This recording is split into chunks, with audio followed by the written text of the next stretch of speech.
Hello, and welcome to the Disconnected Gamers Podcast, where we reconnect with life and gaming. I'm one of your hosts, Andrew. With me, as always, my right-hand man, the man who always gets an introduction, even though he does not need it. You should know his name. If you don't know by now, it's your boy Mike, son. It is my boy Mike. And we are on episode 18. We're back on track. We've got the weekly thing down. We're figuring it out. It's either Saturday or Sunday. Try to get it up Sunday. Posted. No inferences of anything. You dirty-minded podcast listeners. It is Sunday, April 19th, 2015. Because we don't have a time machine. So, today, I'm tired. I'm, real tired. I didn't sleep last night. Oof. I just kind of stayed up and just whatever. Netflix. Just kept... So I'm rewatching Life. Did you ever watch that? What was it? Life. It's the one where the guy who played Major Winters on Band of Brothers, the redheaded guy, Damian Lewis, he plays the cop who was convicted of murdering his friends, but then he's exonerated and he becomes a cop again. Oh, no, I have not seen it. Oh, it came out a while ago, and it was only 2 seasons because they did the smartest thing ever on a TV show. Right. In the second season, when he figured out what the real thing was that was going on, they ended the show. That was it. Oh, he yeah. figured it out. They weren't just like, oh, no, Right. it was actually this other secret organization that you didn't even know Right. existed. And we've signed on for another 3 seasons. Right. They didn't drag it out. Burn Notice could have gone 4 seasons, and it would have been fine. Instead, they made it 7 seasons, and I was actually kind of disappointed with the end of it. When I finally went and rewatched it all over again. Just watching the development of the back-end characters kind of fall apart. But, so I've been rewatching that and playing video games. But let's get into topics. So, I thought, in the spirit of not embracing AAA stuff, we would talk about a bunch of the indie stuff that's been going on. Oh, yeah. So, we've been having the indie spring sales on PlayStation, Titan Souls, We Are Doomed, Axiom Verge. There's also a Flash sale that's going on. It ends tomorrow. And so, we'll start with Axiom Verge, just because. We've already talked about it before. You have it. I haven't picked it up. I've played it, but I have not picked it up. Your thoughts? Pretty goddamn solid game. And I love Metroid, so... Right. It's like Metroid it's the closest thing we'll get to, it's the closest thing we'll get to a new Metroid or Contra. Well, in the vein of those types of games. In those types, yeah. Yeah, Axiom Verge is pretty dope. And it's got, that's the thing too, right? These games, they don't even have to be amazingly graphically intensive, right? Some people are just looking for that nostalgic experience that we got before, and it just further proves that you don't need to have 1080p this, 1080p that, Xbox One, PS4 rivalry bullshit. You don't. Right. If the game is fucking solid, the game is fucking solid. Exactly. That's what matters in the end. If you love what you're playing, then... Yeah, it doesn't matter if it looks amazing or not. And it does look really, for an 8-bit styled game, a lot of these 8-bit games look amazing. Because what you can do with a PS4 is make sure all of your sprites can do all, it kind of just makes it so that, all of the sprites and all of the backgrounds can just have more, Right. The NES, I think, had a color palette of, I want to say it was under 256 colors. So, and it might have even been significantly less than that. I don't remember. But when you think about you can still do 8-bit, but now you can do 8-bit with a million colors, or colors that shift as you do stuff, and it's way more smooth and fluid. Right. It just enhances the experience you're already enjoying. Yeah, exactly. Or that you enjoyed in the past. Obviously I'm big on retro games, so God, yeah. So Axiom Verge is pretty dope. That I believe is 20. I think it's $20. 20, yeah. $17.99 if you had Plus. I think when it was the featured spring sale game. And then so Titan Souls, which is also really, really, really, really good. It's a wicked cool concept, right? Everything you fight is a boss battle. Right, I've heard it's like a 8-bit Dark Souls. Yeah, pretty much. Honestly, in a way, yeah. Yeah. Like, the difference is there's no, instead of like in Dark Souls where you'd run into characters and level stuff up, there's no leveling up. You have one-hit kill. Wow. And the enemies are one-hit kill.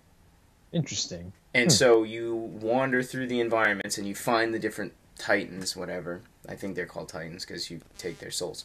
So, and then they all have one weak spot and you've got to hit it, but you only have one arrow. So you can shoot the arrow and then call it back to you. But when you're calling it back, or you can go pick it up. When you call it back to you, though, you can't move. Oh, shoot. So you got to be, it's a lot of time. You have to be accurate. Yeah. Yeah. Timing has to be great and you have to be really accurate. Yeah. Wow. So, but the cool part about the game is it doesn't really tell you what the weak spot is on the enemy. You just kind of have to figure it out.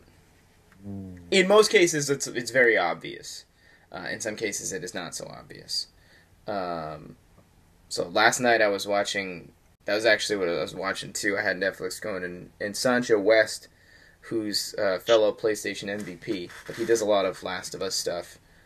So if you're big into The Last of Us, you might know him within the community. He was running through the game, and there was a couple of them. He just kept dying. He was just but it's just and people in the chat are like, "Oh my god, this is so frustrating watching it. Why is it so hard?" And it's it's really not.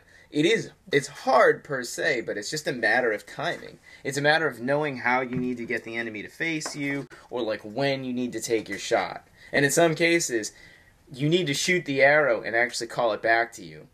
And when it comes back, it'll hit them on their vulnerable spot because the vulnerable spot might be behind them. Yeah, right. It's pretty rad. It's really cool. So that one I probably won't pay. I'll get Axiom Verge. I will end up purchasing that when I have a little bit more funds that I can set aside for video games.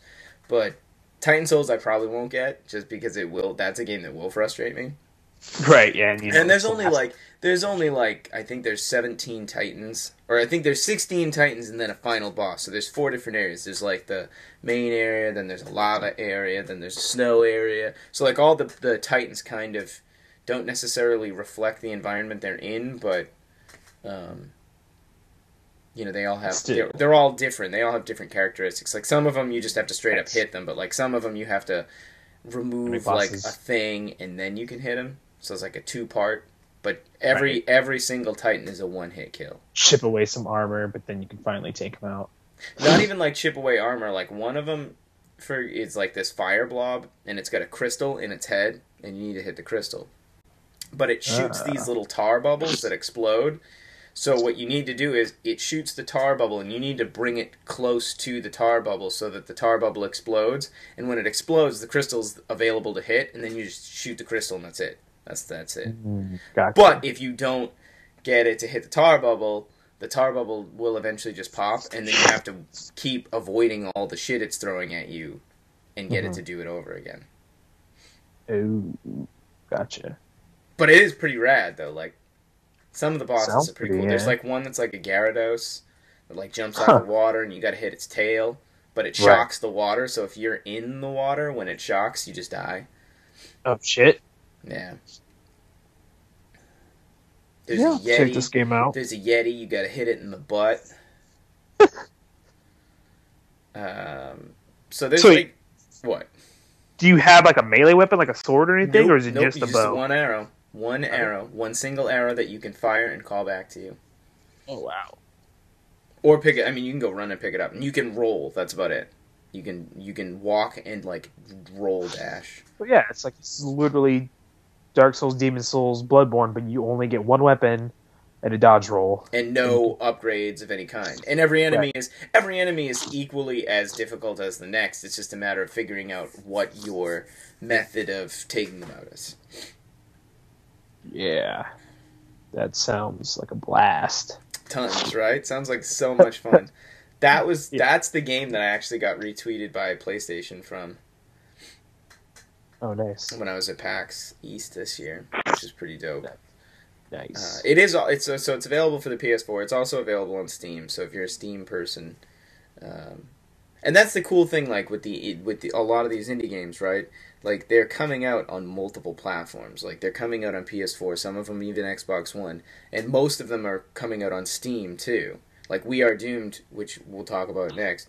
That is Steam and PS4. It came out on PS4 first, but it is coming out on Steam as well.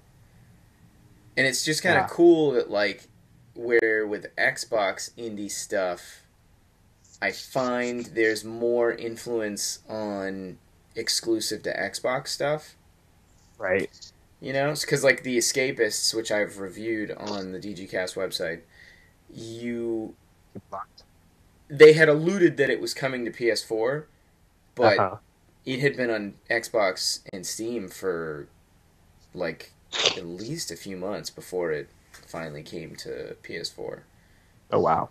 So, and technically it's not on PS4 yet, so it's just kind of different that, like, Sony seems way more open about not caring if, like, the game comes out on Steam too.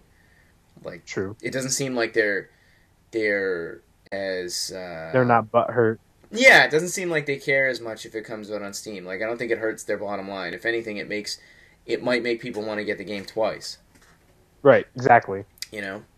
So that was Titan Souls. We Are Doomed is an awesome game. It's made by Vertex Pop, which is, his name's Mo Bean, and I feel like everyone just calls him Mo. I got to meet him at PAX, and I'm not going to even attempt to say his last name because I'll probably screw it up. But butcher it. So, We Are Doomed. It's a twin-stick shooter, and it's totally rad. Like, the color palette's all neon colors, and you're this little white blob, and you use your left stick to move around and your right stick to shoot enemies. And obviously, your weapon has a limited range, and some enemies take a little bit longer to kill than others as you progress through the waves. It's tons of fun, though. It's so fun. I just like that we keep beating Nicole. Yeah. And she can't, like... She texted me, too, the other day, and I was like, oh, is my score still on the top 10 in Endless? Because I had it when it launched. And so I was in the top 10 for Endless for a little bit. Mm-hmm. And I was like, is my score still in the top 10? I haven't played today. And she was like, yeah, it is. It's still there. And I was just like, ooh. Yeah. I do love the way that it shows the leaderboards. Like, it shows the 1 through 10, and then it shows wherever you are. Which is nice. And every time you die, it'll show who your next rival is, which is just a PSN friend that's played the game. Right. Yeah. So I've beaten you. I've got to beat Red Shoe Paul next. I don't think it's going to happen, though. I can't break 100,000. I'm about to reclaim my score. Yeah. It's fun. Like, it's cool, though. I like that you can play between, like, waves or endless. Yep. Also, I like that once you get past a specific wave, it locks that or saves you that can do wave, one so you can start at that wave. I was just about to mention that, because I hate starting at 11. I don't like starting at 11. That's right. I feel like starting at 1, you have way more time to earn better multipliers by playing when the zones aren't as hard. True, but the difference is you start at 11, your enemies are all way harder, so in the same vein, you build your multiplier way faster. It's just way more frustrating at the beginning end. Which is, so it's 6 of one, half dozen of the other. But it is... It's so good. Yeah, it's pretty rad. Spectacular. I think the only issue is that if you're, what's it called? You're prone to seizures. Oh, God, yeah. No, I would not play that game. Because it can be pretty colorful. Yeah, I would not play that game if you are prone to seizures at all. That might be no bueno. It's definitely not a game you want to play. Because, well, that's the thing, right? Because, like, everything is super neon colors. There's shit moving everywhere.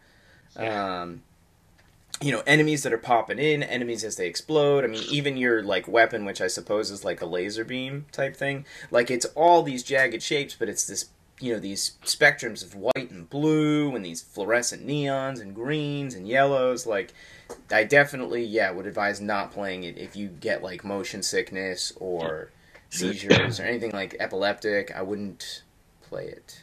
Right. Yeah. Exactly. It's totally rad. That was one of the things I was thinking about though playing that game. If you're colorblind, oh yeah, I don't know. Like I don't. There's no colorblind assist. Right. I don't know how you would. I mean, maybe Mo even knew ahead of us, and the colors are actually balanced. Like obviously, I can't view something as a colorblind person. I really don't know. Right. So maybe they're balanced enough that it's actually fine. I don't know. It's true. It's very possible. That's true. I should ask Craig at Able Gamers to test it. Should send him a code, and then he can. Because Able Gamers, obviously, I've mentioned them before. Mike, you know about them.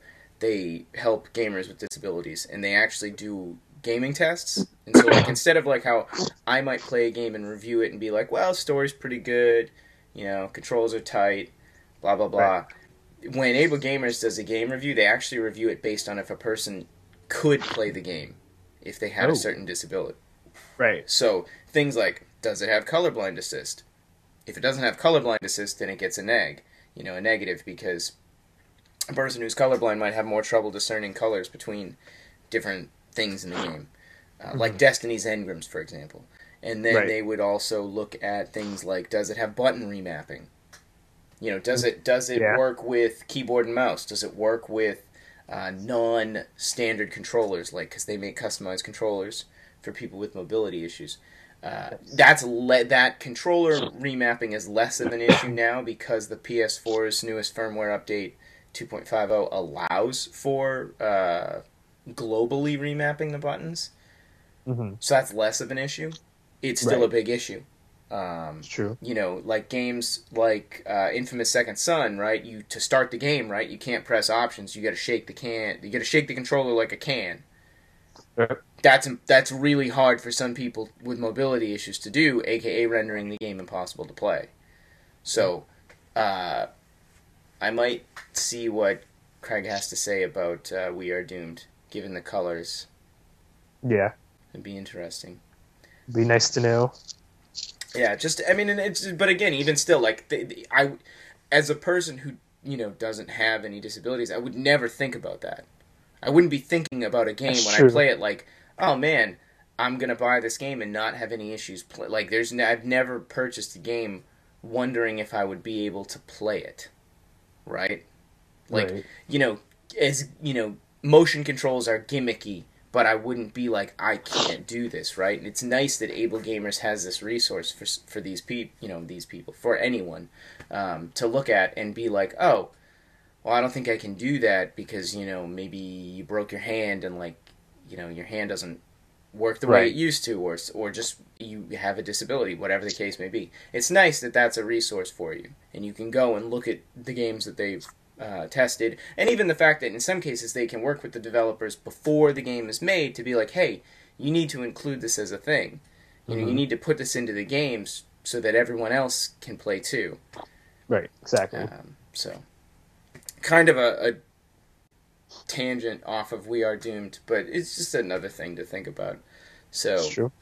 But We Are Doomed is awesome. It is definitely heavily influenced on competitive nature, I think, because it's fun to beat. It's fun to beat your friends' scores. It is. And brag about it.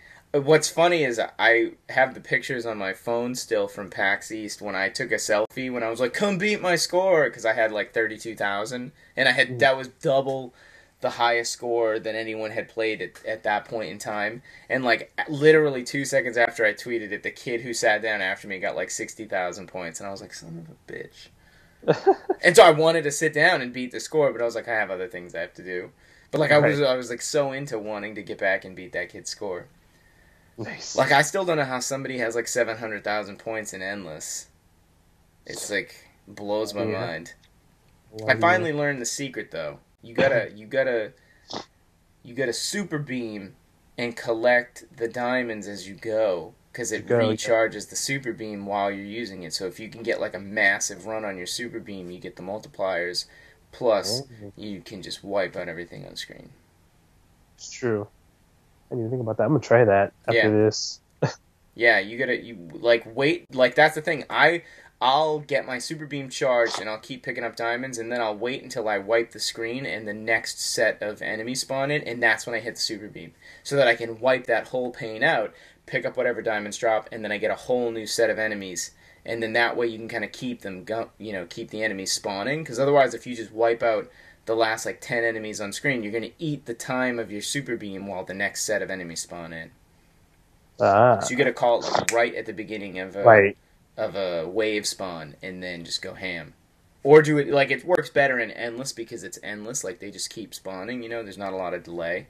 But it's, for waves, it's a lot helpful if you just wait till the end of a wave, and then second the new wave starts. Boom on the super beam and just, go to town. Go to town, yep. So that's We Are Doomed. Those three games, which I think would be a grand total of $60, will provide hours of fun. Oh God, yeah. Yeah. For sure. So, and Titan Souls, I thought I was saying Dark Souls. Titan Souls has a hard mode, so I don't even know how you make it harder, but it has a hard mode. There's also a trophy for not rolling, and I think that's torture. Yeah. Because I don't know how the hell you can manage to get out of the way of some of these enemies without getting hit. Yeah. It's just, there's just too much. Some of them are really fast. Yeah. I imagine. Yeah. So, that is the indie game coverage for this episode. Indie game front, son. Yeah, and they're pretty sweet. And there's other games on the Super Spring sale as well, and every time they release a new one, that one is a slight discount with PS Plus. Otherwise, they're usually $15 or $20. Well worth the price of admission. Oh yeah, for sure. Excuse me. So, the next topic, which isn't more, it's not really a topic, it's more of just talking points. It's the PSN Flash Sale, which ends tomorrow. And then, just that in Steam sales in general. And so, I just run through the PlayStation blog for this Flash Sale. And so, it's a lot of your general PS3 games, like Cars 2, the video game, is $5.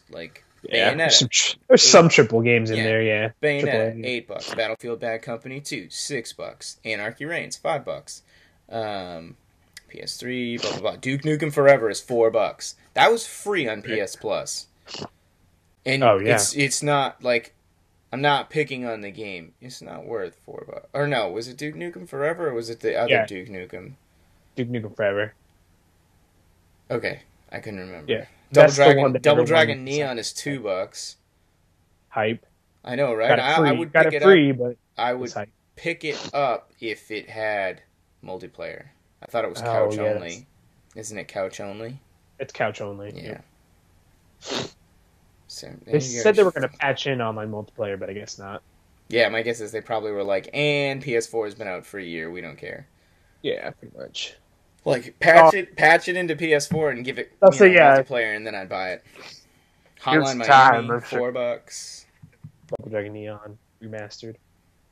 And so I'm just gonna skip through this because whatever, PS3 games. So we can get to the PS4. If you want to blow your brains out, you can get the Impossible Game for 60 cents. I bought it on the Vita way back when it was 90 cents. Fucking, It's impossible. It's just as much as it holds true. Yeah. So apparently there's a newer one now. Yeah, there's a different version or Edition whatever. 4 or 5 or some shit. I hate them. I hate them all. But it's one of those games that you'll still fucking play. Yeah, you'll play. If I had it on my cell phone, I think I'd probably play it more often. But I have it on my Vita, and it's not. I don't carry my Vita with me. Right. It's too big. It's not a knock at the Vita. It is just it's too big for carrying it without if I didn't have a backpack. I'd care to carry it around. Yeah. So PS4 games, on the sale. We've got Amazing Spider-Man 2 Gold Edition, Daylight, Hotline Miami again, Fluster Cluck, Retro City Rampage, Stealth Inc., Switch Galaxy Ultra, Thomas Was Alone, Tiny Troopers Join Ops, Transformers, Trine Enhanced Edition, Dynasty Warriors Orochi 3 Ultimate, and then just a bunch of PS Vita games. So not a whole lot in the AAA PS4 section. Pretty much the only game that would technically be considered AAA would be Amazing Spider-Man 2, Lords of the Fallen, and Transformers Rise of the Dark Spark. Yeah. That's like and Warriors 3. Oh, yeah, that's true. Dynasty Warriors would be more of a... So I don't know... And then there's a whole bunch of movies, I guess, if you wanted to buy movies, but... Top Gun for $9. Amazing Spider-Man and Amazing Spider-Man 2. What a surprise. Had both of them. So what I wanted to talk about though, with the whole like Flash sales and Steam sales, is that they make these games like dirt cheap. Like for example, whatever Blood of the Werewolf is $1.75. Right. Beyond Good and Evil HD, $2. $2. Contra Shattered Soldier, $4. Right? Double Dragon Neon at $2, right? Mm-hmm. It's a game that maybe came out on the PS2 or the PS3 ages ago. Right. And they make it dirt cheap, right? So you're like, Double Dragon Neon, it's $2. I might play it. I might run through it. But when it's a flash sale for PlayStation, I almost will never buy those games. I won't do it. Like, the last flash sale, Nuclear Strike and Soviet Strike were like 96 cents a piece. So I bought them. Right. And then I played one of them on the Vita. They're terrible. The games are terrible. Nuclear Strike is horrible. Like, I was thinking Urban Strike on Super Nintendo is like one of the coolest games ever. Fucking fantastic. I fucking love that game. So I'm thinking, well, Nuclear Strike was like the newer ones, but it was on PlayStation. So it's so, like, and I think, obviously at the time, maybe I probably wouldn't have been so critical of it. But, you know when games started doing the, like, literal filmed scenes and videos? It's got those, but the problem isn't that. The problem is, the show that's on, like, Amazon, about the guy who's a cop and he kills a guy, and it's kind of like Justified, but it's not. But I can't think of what the fucking guy's name is called.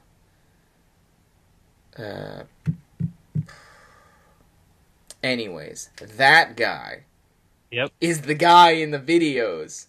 And it's like, and like, so the mission is like, you've got to fly your chopper into Russian territory and bust him out of a prison, and it like cuts to a video of him, and he's like, hey, I need help. I need help bad. And like, but it's just like, it's so bad. It's so bad, Like, at the time, as a kid, I probably would have been like, oh my god, it's video of a real person in a game. But it's so bad. So I mean, it's just like, movies probably didn't look as good in the early 90s. When you look at it, it's so dated, it doesn't hold water like a game like Urban Strike, which was just focused on the helicopters and things like that. Right. Yep. And the controls are totally wonky. I imagine if I was playing it on like an actual like old school DualShock, maybe. But even with the Vita, you can like it has a button reconfiguring thing, so you can reconfigure everything. And like I reconfigured stuff for like the D-pad, so that I didn't have to use the stick because the stick just didn't seem to work well. Probably because there might not have been a stick. Well, if it was PS2, there would have been a stick, but I think it's actually a PS1 game. So, it just doesn't hold up, right? So there's $1 that I just gave Sony, $2 in fact, because I bought both of them. And like, I have no desire to play them again because they just don't hold water. Right. Maybe had I played it on the actual console, maybe if I was playing it on a PS1 with a PS1 controller, things would have been different. So, when it comes to PSN Flash Sales, unless it's a sale on a new game, pretty much I'm not buying it. I don't know. I'm different with that. Like, if it's a game that I'd been wanting, but I'm like, I'm not gonna pay the full price. And they're like, oh, here, it's like $20 now. I'm like, all right, I'll buy it because I didn't want. But like a PS3 game, or like are you talking like you'll go back and buy like old games? No, yeah, I'll go back and buy old games. Like if I had been wanting it forever and just never picked it up because then it's still like $60 now. Even if you can't play it on your PS4. No, I'm talking about PS3 stuff. Ah, okay. Yeah, I'll do it for the PS3. Throw my PS3 back on. Yeah. Ah, okay. All right. I pretty much. I'm not gonna use my PS3, so. Right. I just need time. I'll still go back and play the free stuff. I need time. I download all the free stuff through Plus, but I haven't. Like, it's still unplugged on the shelf. Kind of sick of constantly playing Destiny, so I'm like, well, fuck it. I'm just gonna go back to my PS3 then and see what's on there. I should go back and finish Ni no Kuni, but I literally just don't want to plug in the PS3. Like, I just don't want to do it. Not because like, oh man, it's so old. It's more because like there's on my little table where I have the Xbox One and the PS4, like there isn't a whole lot of space, even if I have the PS3 vertically. So I feel like it'll get too cluttered and then I'll be annoyed. Right. So, yeah, Flash sales don't have me sold. But Steam sales, I usually will buy at least one or two. I used to at least buy one or two things when they would do the big, the big Steam sales, and like all these games are like $1 or $2 or whatever. BioShock for $1, yeah. I won't do that. I won't buy those games. I won't buy the games that exist on console, especially if I already have it. Right. Well, half the times the games that are already on console, it runs better on PC anyways. Right, but I just won't. I won't buy. I usually won't buy duplicates of games. Right. Oh yeah. If you already have it for free on PS3, there's no point. Or even if I bought it on PS3 or PS4, I won't probably go for getting it on like console or computer rather. For me, if there's an actual difference in the PC version, then yeah, I'll probably just get on PS or the PC then. Graphically, or you mean like the game has like differences? No features? Like if there's actual multiplayer on the PC version, whereas for some reason there's no multiplayer on the console, then I'd rather just get the PC. Right. So because then you can play with your friends. No, I get that. I dig that. But no, if it's the same game, then no, I get you. Fuck that. I'm not gonna buy it again. Buy it again twice, yeah, because it's not like I'm gonna beat it twice. Right. No. Yeah. Exactly. So the thing that I struggle with, and I think I kind of figured out why it is, right? So like the PSN Flash Sales, right? There's a difference on the device that I have to use to play the games. Right. It's not like I'm buying these games and I can just play it on my PS4. I have to play it on like a Vita, or I have to play it on like a PS3. With a Steam sale, all of the games are playable on the device. They're all playable on my PC. Obviously, it's different if it's Mac and PC, so I have to boot into Windows instead of, just playing it through Mac. But ultimately, it's not like there's a completely, entirely different device that I need to play the games. And I think that definitely helps influence why I'm more apt to buy a Steam game, even if I'm not going to play it. Which is weird to me. Yeah. Because I'm so, I don't know why it is. And, there's always these memes and jokes about the Steam sales when they launch. And it's, tons of games that you're never going to fucking play, but you buy them anyways. And, perfect example is, so in my Steam library, which isn't very big, I have 34 games. Jeez. Yeah, there's only 30. It's only 34. I have 3 different versions of Counter-Strike, and I mean, I've had Counter-Strike since Counter-Strike. Though. I've had Counter-Strike since 1992. No, I've had Counter-Strike since it came out. So, but I kept all 3. I have CS GO and CS Source and 1.6. So GO's the newest quote unquote, GO is the newest. Yes, GO is the newest. But so I have Broforce. And I bought that. I bought that so I could play with Don't Revive Me, Bro, on one of their live streams, and so I have the early access and all the updates and stuff. Yep. And it's coming to PS4, and most likely I'll end up buying this on PS4 because everyone else is going to have it on PS4. Yep, I'll probably get it because it looks pretty cool. It's pretty fun. Another one of those 8-bit shoot 'em up, shoot everything on screen. It's arena. It's arena style because all 4 of you have to be visible on screen. I love that. So that's why I love Jamestown. I haven't played that. It's not to cut the Steam sale thing, but just real quick, it's like an old school. It's like that old school, SNES side scroller shooter type stuff, whatever. Like Street Fighter? No, like a shooter. Oh, wow. Like a spaceship shooter thing. Like, I'm trying to think of the name. Gradius? Yeah, like that, kind of. Yeah. But anyways, back to the Steam stuff. Yeah. So, of the 34 games, 27 of them are playable on my Mac.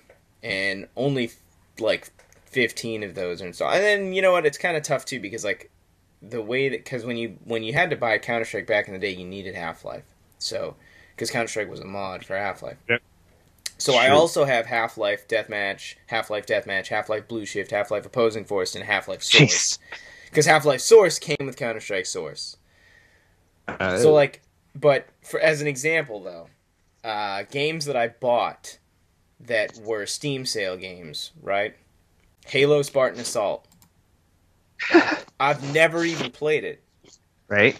Isn't that like a... It's like a top-down twin-stick shooter for Halo. I have it on my tablet because it came with a demo, right? I don't have the full game, but it came with the demo. So I was like, oh, it's like $1 on Steam or whatever. So I bought it. Right. And then there's a couple other games. Like I bought Papers, Please.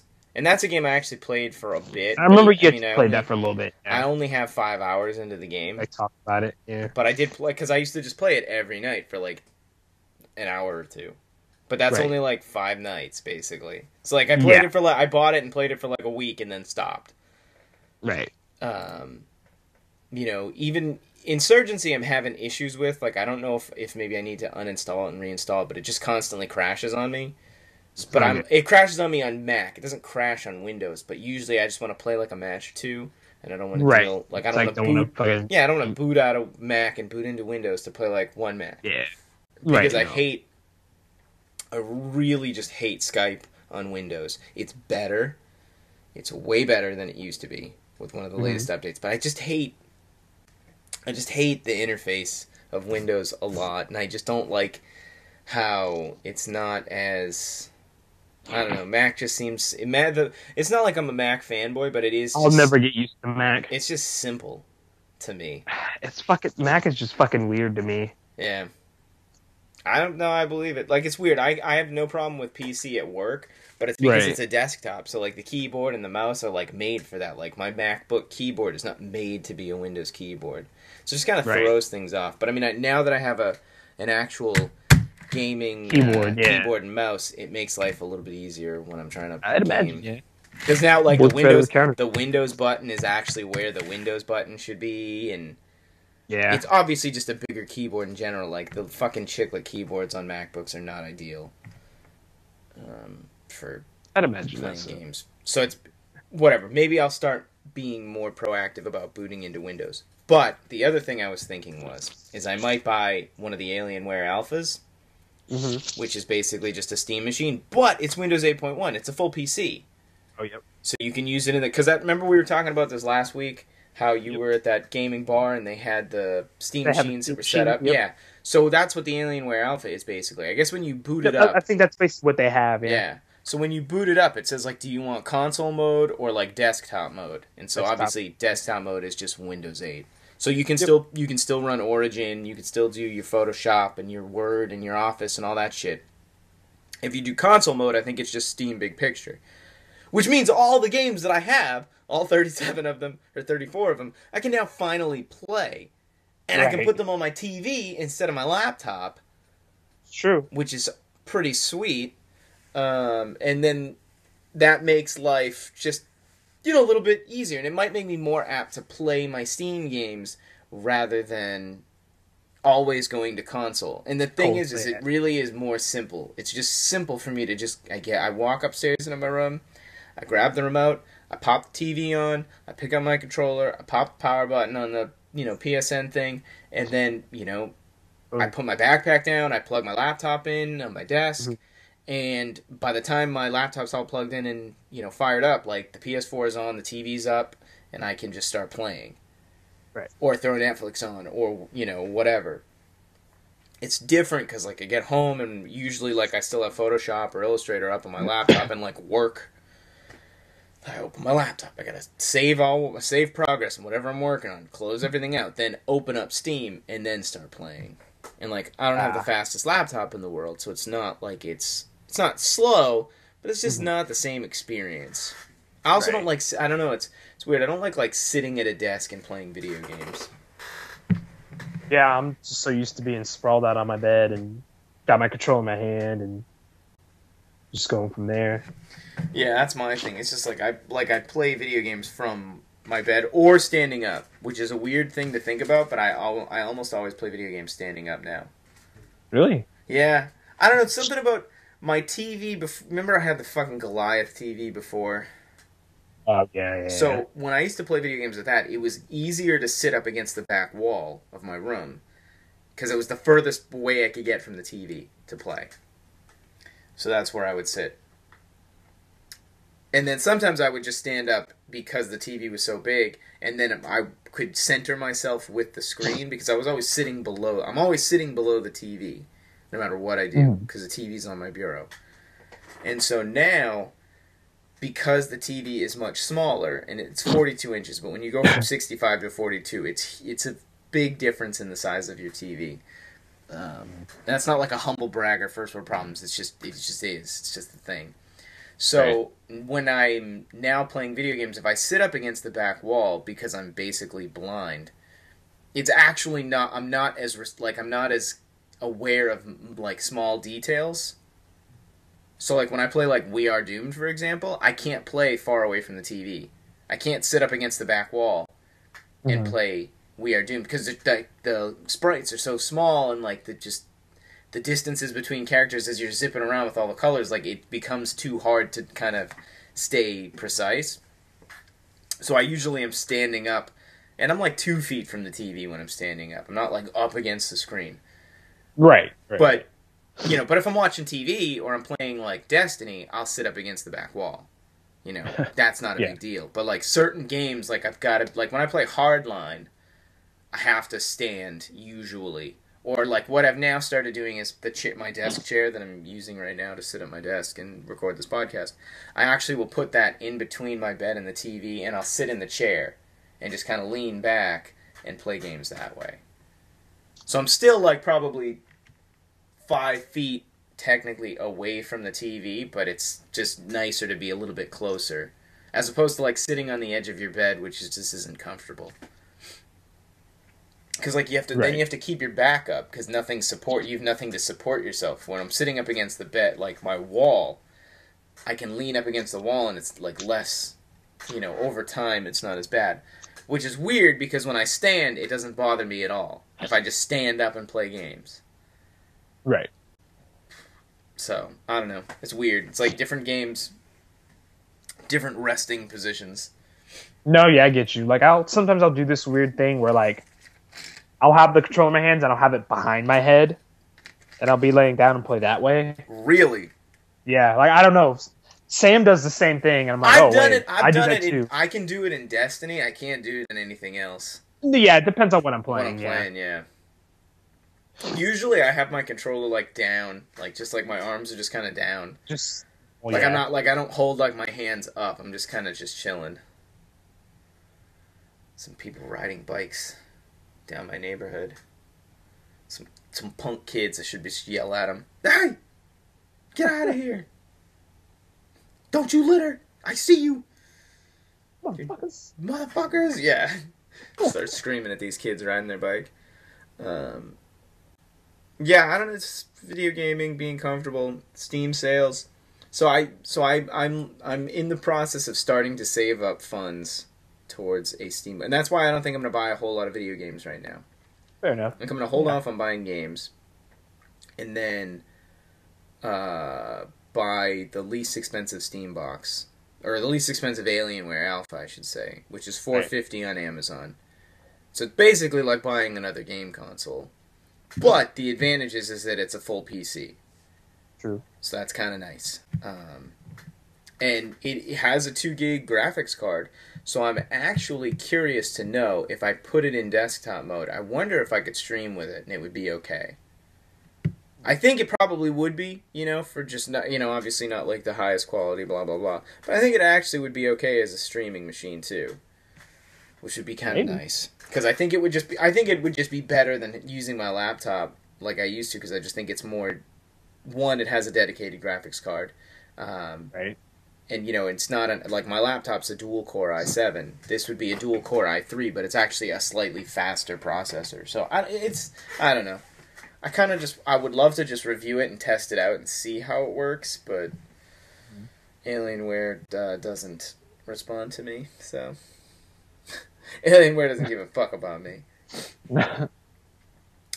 But I think that might be what I save my money and do, but I don't know.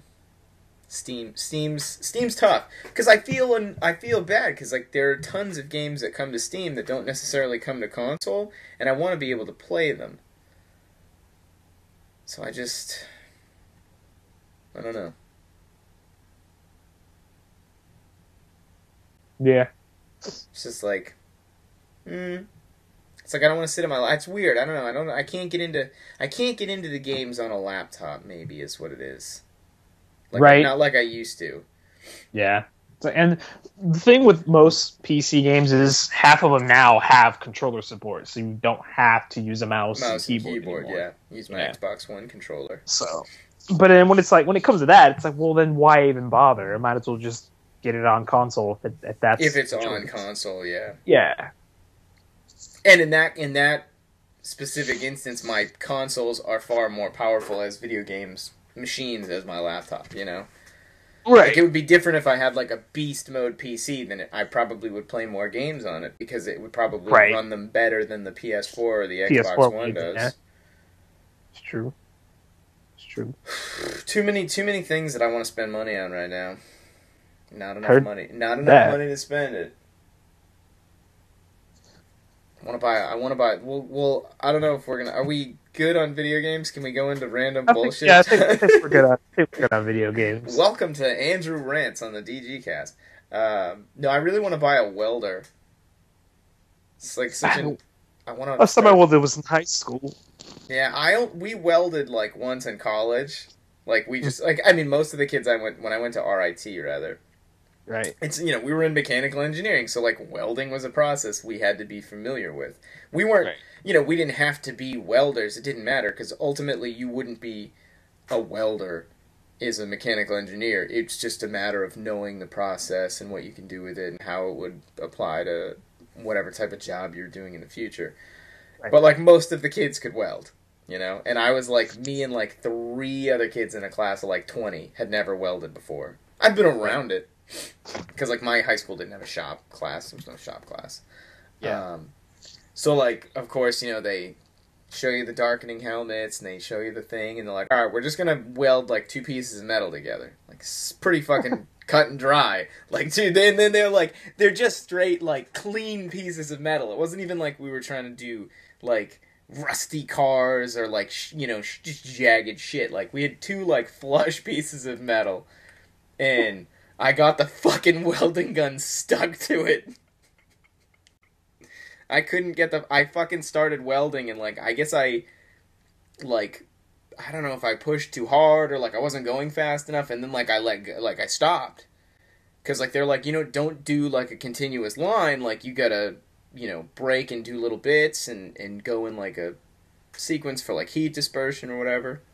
And I got the fucking welding gun stuck to the goddamn metal. And they were like, well, that's like a first for the students in the class. I felt like an idiot. So then I got picked. And that's the thing, right? Like, that's like mechanical engineering bullying. Oh, he doesn't know how to weld. What a dummy. Yeah. It's like, okay, guys, thanks. Right. But one of the kids, his dad was a metal fabricator, so his welds were perfect. It's like, jackass. Right. But it was but long story short, my car needs a little bit of metal work, and since all the cars in my family are getting old and like more than one of them could use a little metal work, I was thinking maybe I would buy a welder and start, doing just kind of basic spot welds rather than like having to bring cars to the body shop. But there's other shit that I could weld too, like just even in general, like at work or just other kind of things. So I was thinking I might go to like Harbor Freight, pick one up. Right. But it's like $110. Then you gotta buy wire. You gotta buy a helmet, gloves. Yep. It's like sheet metal. But I was looking online, like sheet metal, you can get like a 2x3 foot like piece of sheet steel, panel steel, whatever. It's like $10 at Home Depot.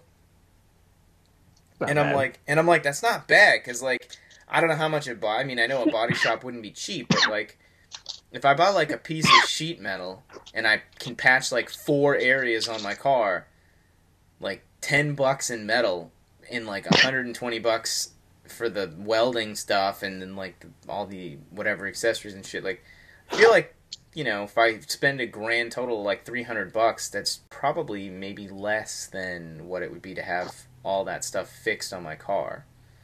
Because like you're not paying labor, you're just paying straight parts.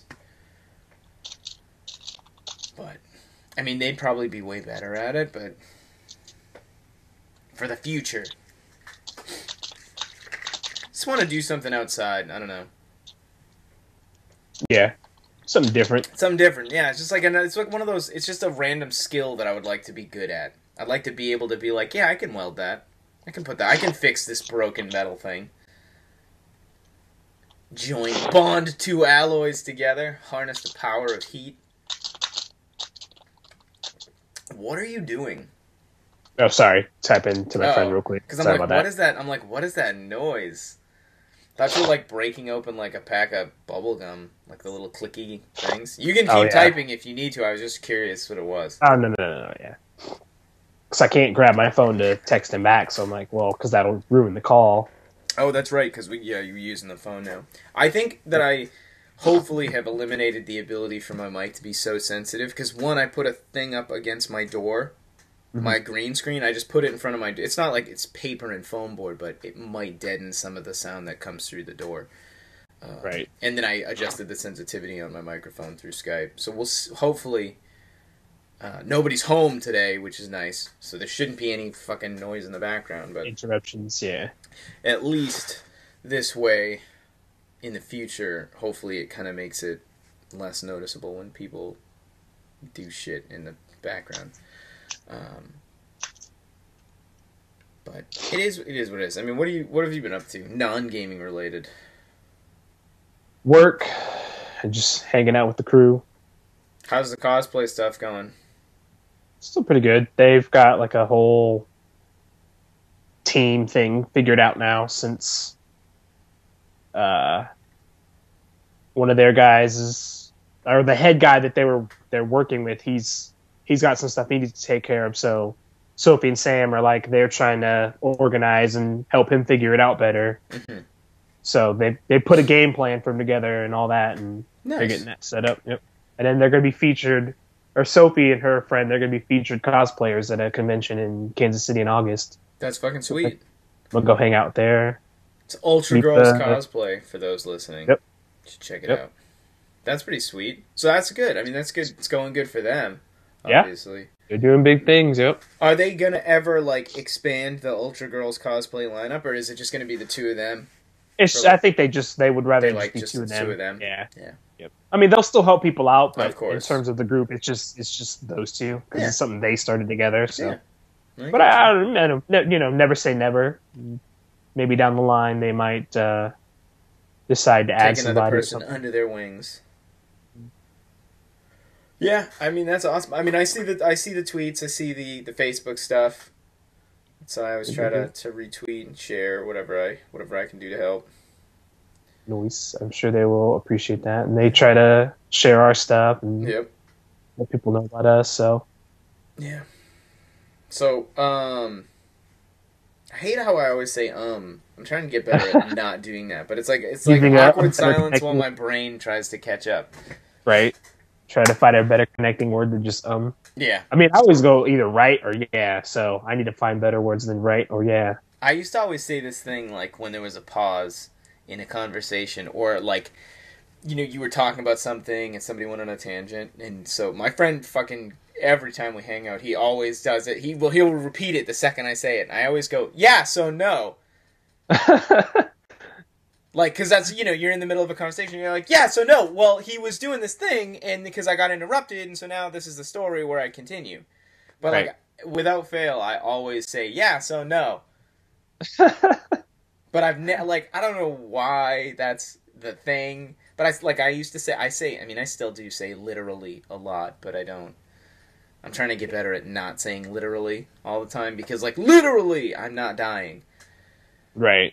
Or, like, he literally drove his car off a cliff. Well, it was near the cliff. Yeah, it was near the cliff. So, whatever. So, it's, my speech and my fluidity of words is... I'm trying to get better. I think podcasting in general does make it better, because, like, we have to be semi-prompt, because we can't just not talk for, like, 4 minutes. And the joke is on the podcast listeners, because anytime there is a major gap between the two of us, I just cut it out.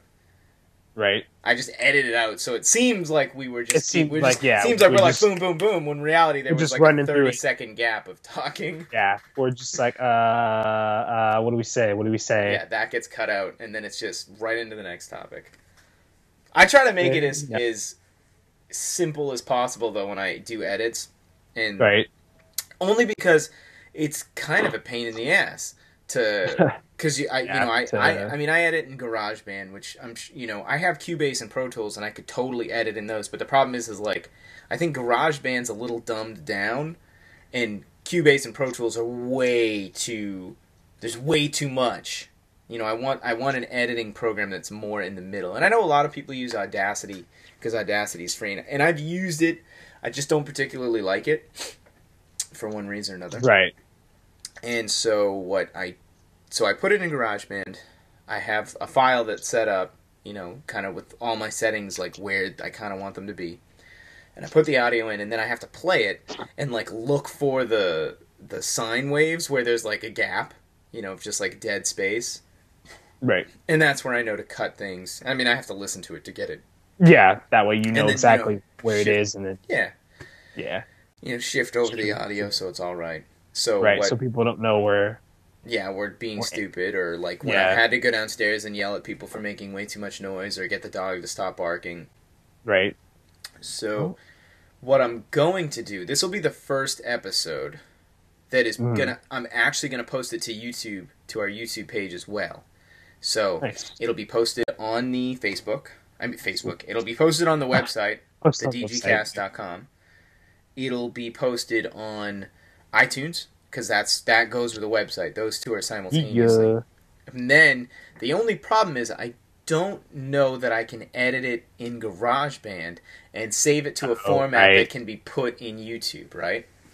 So I think what happens is I have to save it as an audio file, like it normally saves, and then put it in Final Cut, and make the video. This is one of those things that I do in the podcast. I would say, and then put the video as the podcast logo, right? And then that would be the length of the podcast. So the audio is us right now, and then the video would just be the logo. Because I don't, that's what else am I supposed to do? I'm just going to put up the logo of the show, and then the episode information and then, the text description of the podcast will most likely be identical to the website. But then that way, there's a third option for people. So you can listen to us on our website at thedgcast.com. You can listen to us on iTunes through the podcast app, or through iTunes on your computer. Or, now you'll be able to listen to us on YouTube. I don't think I can go back and do all the old episodes, just because I think it would kind of be... not just time consuming, but I think it'll be a little weird, only because I'd be posting them in whatever order that I did them in. So unless I started from the oldest episode and started posting them now, right, you'd see the most recent thing would be the episode the episodes would start getting older as they get more recently posted. Right. Yeah, exactly. Because you'd want to post the most recent episodes and then go back. So I don't think I can I don't think logistically I would be able to do them all from, because now we're on 18. I don't think I could do 18 of these in a timely enough fashion to start posting them so that they'd be in sync with, the current episode we're on. Right. So, like, I think I'm just going to start at 18, and I'll start posting them to YouTube. But then if you wanted to listen to the older podcasts, you would just have to go to the website. Right. Because even the iTunes app only shows the episodes that are on the actual website page when you go to it. Mm-hmm. It'll only show the first, 10. And then because you have to go to page 2 to see the rest of the podcasts, the iTunes app only shows what's listed on that first website page. And I haven't figured out yet in the coding how to make it so that shows. Yeah, so that particular page shows everything, because I can do it globally, but then the home page, which also shows the most recent posts, would show every single post that's ever existed on the website. That's not ideal. Right. That's not how I want it to be. So, and I know a little bit about coding. I don't know a whole lot. I know fundamentals. So it's a matter of looking at how other people have done it, and then kind of figuring out how I want it. Yeah, and then figuring out how I wanted to do it. And it may just be simply because we host everything ourselves. I don't pay anybody. The website I pay to have hosted, but the podcast is actually hosted from the website and then exported to iTunes. So I don't know if it's a function of, because I'm not paying a service to do this, that we only get those first 10 listed, or if it's just a function of how our website is set up, that it can only grab the first 10. Because it only shows exactly what's on the website, and they, as we add a new podcast and it pushes another podcast out, that same list of 10 is what's visible on iTunes in the podcast app. If you're on your computer and you're in iTunes, it'll show all 18 episodes. Oh, nice. But it's kind of, I don't know. Right. It's just, can be a little... Yeah, it's whatever. I mean, it just means if you want to go listen to the older episodes, you have to go to the website for the time being. Gotcha. And who knows? Maybe one day I will go back and put all the first 17 episodes up. I just don't see there being a huge value to it. So I'm just gonna start with this one, and we'll go from there. Move forward. Yeah. Just because it's one of those things we're doing this as a hobby. It's a lot of fun, but we still have real lives and real jobs. Right. Yeah. And random crap that we have to do during the week. Yeah. So this is our peace moment, I guess you could say. It's not bad. It's just fucking chill out. Yeah. Get to chill out, catch up. Chill moment. Talk some games. Just like you said, it is really fun to do. Yeah, it is. I enjoyed. It was a hassle at the beginning, figuring all the shit out. Trying to figure everything out, yeah. But then, it was so exciting when I first got the podcast to actually post to iTunes. Right. Because I was like, it's not like a we made it moment, but kind of is. But it's still pretty goddamn hype, yeah. Because it's kind of as a musician, I have written and recorded my own CDs. I've written and recorded 2 CDs of my own songs that I've written, right? So it's kind of neat. Right. When you've got your Pro Tools and you've got all your tracks and you master a song, and then you burn it to a disc. And it's like, holy crap, I'm on a CD, right? Yeah. The difference is that anybody can do that. Ultimately, every computer has some sort of generic sound recording thing, and everyone has a CD burner, right? It's a little different. Not everybody is going to go through the amount of work to put a podcast on iTunes, right? There's a lot of podcasts that are only available on their website or on whatever the hosting website that they use is. And there's some podcasts that I know that happen on Twitch where they don't even, the broadcast gets archived, but the archives only last 60 days, I think, unless you pay for Twitch Turbo, I think. Will allow you to archive them for longer, which is what Game Over...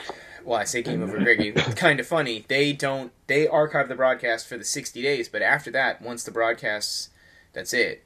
If it doesn't end up on YouTube, it doesn't end up on YouTube. That's it. After the 60 days, it's just kind of gone. I think 90% of what they do, they end up putting on YouTube, like the Colin and Greg and, all the different, shows that they do throughout the week. Most of them, I think, do go to YouTube. Obviously, it's just like the Patreon subscribers get access to it first, and then it goes to YouTube. And that's how they like the podcasts are in, like, 20-minute sections or whatever every week, topic by topic.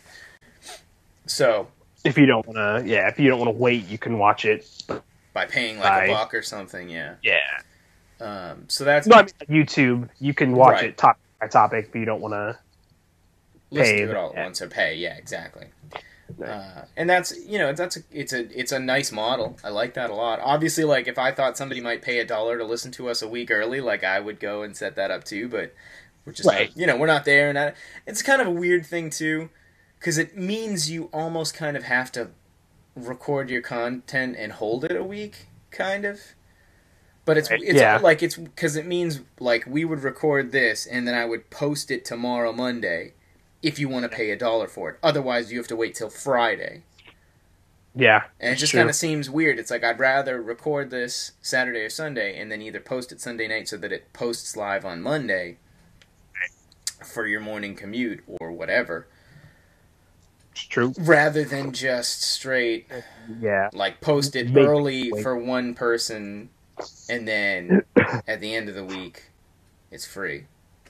I don't know. Right. I mean, I get it depends. It totally would be a supply and demand, and I think obviously if we ever got to that point, I don't think we will. If we got to that kind of point where like it mattered if people got it earlier, sure, I guess I'd consider it, but I just don't know. It's kind of weird these whole like these types of content delivery methods. But that's obviously we could like that could be our topic for next week, or we could do like a quick half-hour mini podcast like we did last week and pick a topic that way. I just don't see.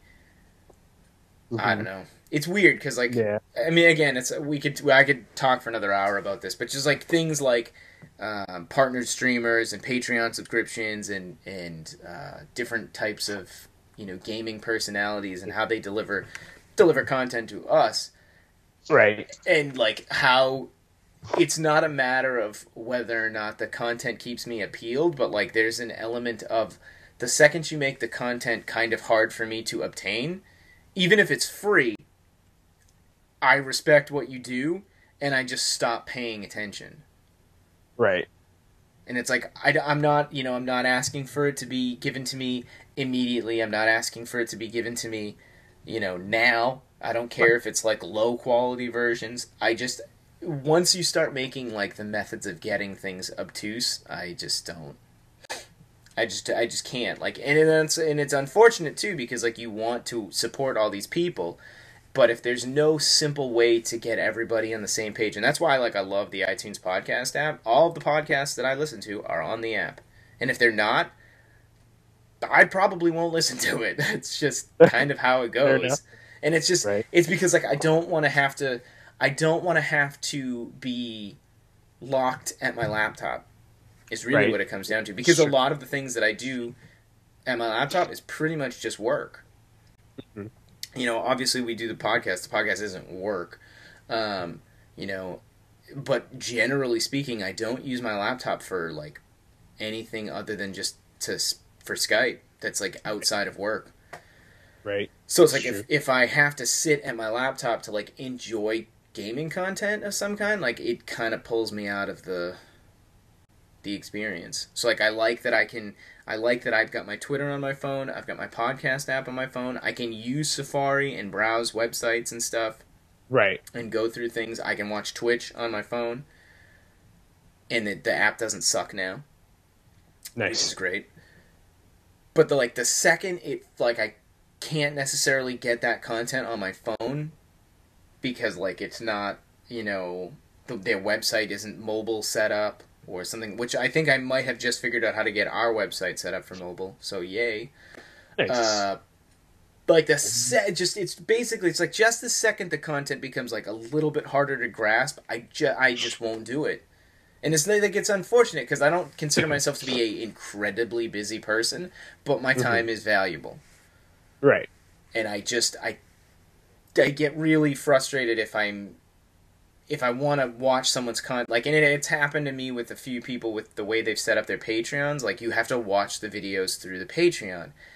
They're available, but, like, I hate that I have to go to the Patreon. Like, I want to just be able to go to your YouTube, which I can do through the app. But if you don't have the videos on your YouTube yet, but, like, you've made them available on Patreon, like, it's, you know, if they're both free, why can't they both be on both things? It's true. You know, unless there's, like, gonna be a Patreon app, but if they made a Patreon app, I don't think I would use it. Right. It's like, YouTube's way more open, you know, open world, to coin the term, because I could watch gaming stuff, or I could throw music playlists on YouTube and work. Yeah, that's true. That's true. Like, I don't have to necessarily I don't like having to constantly switch apps. Yeah, so, it's too much. And, like, some people would be like, that's fucking lazy, blah, blah, blah, blah, blah. But it's just a matter of, like, I usually like to I like to set up a podcast, hit play, and then open up Twitter and leave Twitter open on my phone. Or close my phone, put it in my back pocket, and I've got my headphones on, and I'm working, or I'm doing something. Yeah, exactly. Right. Like, it's lot more of the about, times... Go ahead.